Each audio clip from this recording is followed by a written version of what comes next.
Hey guys, what's going on? My name is Jenkins and welcome to the final video before the NFL draft. It is Christmas Eve here at Philly Sports Network, and excitement, tension, fear are all running through the city of Philadelphia, and a lot of that is just, well, purely because of the Sixers. But we're mainly going to focus here on the NFL draft. The Eagles have 2 first-round picks. They have 10 in total. Nobody knows what Howie's going to do. But I wanted to pick your brains for a change and pitch a Q&A. So on my Twitter yesterday, I tweeted out this, asking you guys for some questions ahead of what promises to be a very chaotic weekend. A weekend of which we will be sharing with every single one of you. As always, the NFL draft will be streamed live here on Philly Sports Network. Myself, Brian, Morgan, Nick, our entire Eagles team will be here analysing every pick, every round, every day, and drinking every can of Red Bull we can. So if you want to hang out with us, if you want to watch a draft with us,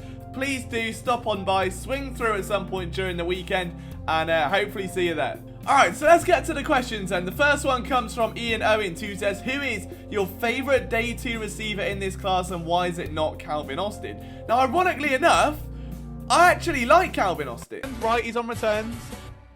Okay, get it. Oh, that went well. Right, I shouldn't have said that. He didn't do anything. All he's done is lose that. Oh, he's up! Go! Go! Go! He's up! Oh, he's going! Go on! Oh! Oh! I don't even know what happened. I don't even know what happened. I actually don't know what happened. However, Khalil Shakir out of Boise State to me is John Howard 2.0. And is that because he plays for Boise State as well?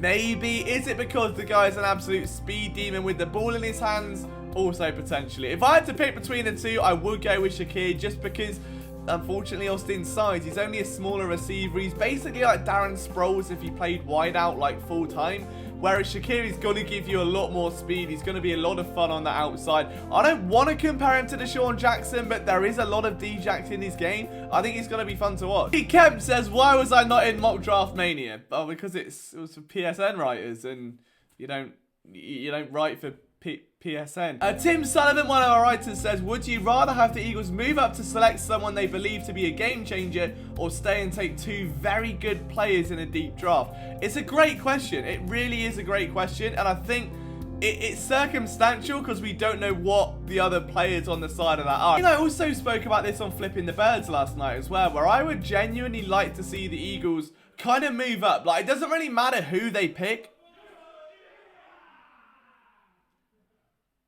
I spoke about this on Flipping the Birds yesterday, actually, and sort of said that, like, look, I expect a... This is unbelievable. Spoke about this on Flipping the Birds yesterday, okay, and I basically sat down and said, look, I think this draft is going to be very, very hard for Howie Roseman to mess up. There's so many positions that are actually stable for the next 3 years. Outside of offensive tackle, outside of tight end, wide receiver 1, like most of that roster, cornerback 1 is up for grabs, you know? So as long as that guy is an actual game changer and a franchise player that they can hand their hat on, I'm absolutely all for it. I would rather package those 2 picks, move up and get that guy, then spend the rest of the draft bringing in those more raw upside players. If it was me personally, and you've got one of, let's say, Wyatt or Davis, gently slip in between 11 and 12, I feel like a move up would be warranted. If you're just going to do it for the sake of doing it, like let's say a run starts on a position like Sauce Gardner goes, or Booth goes, or Stingley goes, and the other guys start going, running it up just to snag a guy in case he goes when there is a lot of depth down there,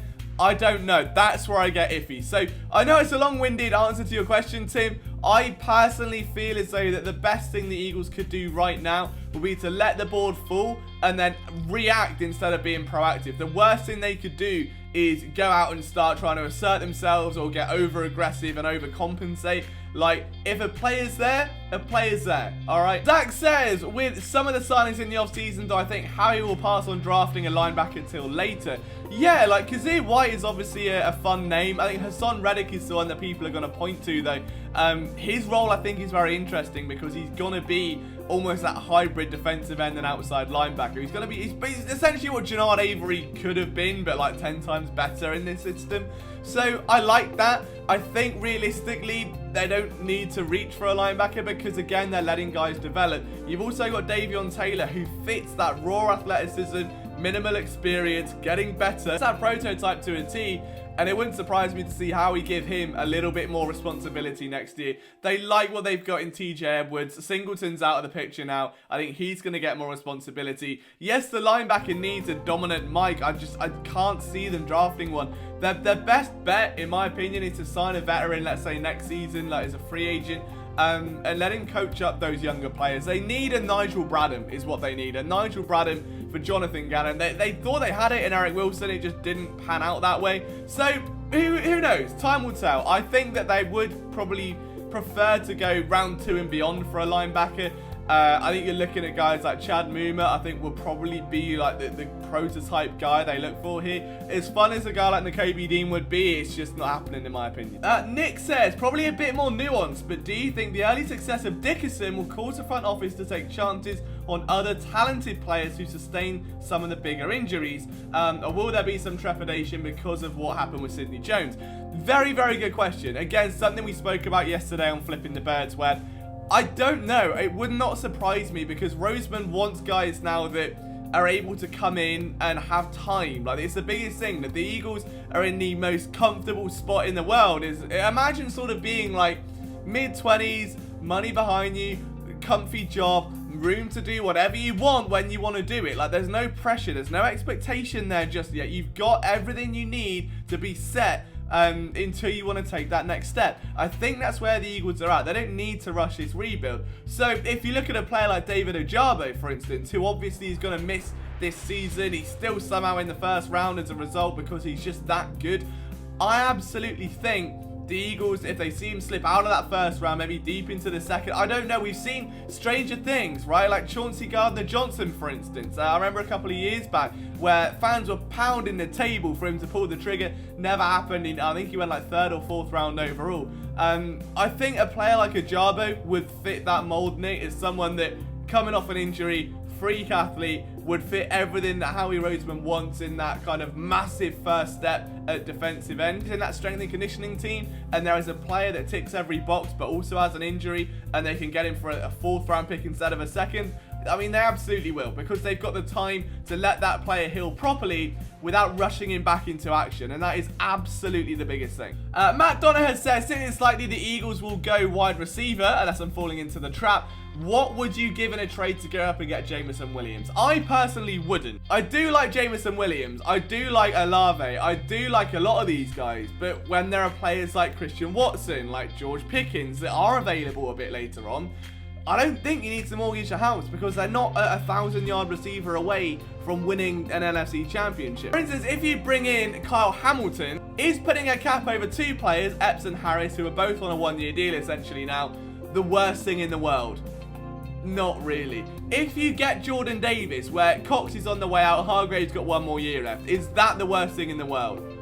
Not at all. If you get a wide receiver when you've already spent 2 first-round picks in the last 2 years and a 2nd, Jalen Reagor's still knocking about, Quez Watkins showed real signs of growth, I don't think they're going to draft a wideout high. That's my take on that. Lack of trades has been an issue, says Dave. Do you think it's because Howie wants to move this year's picks and other teams don't want any part of this draft?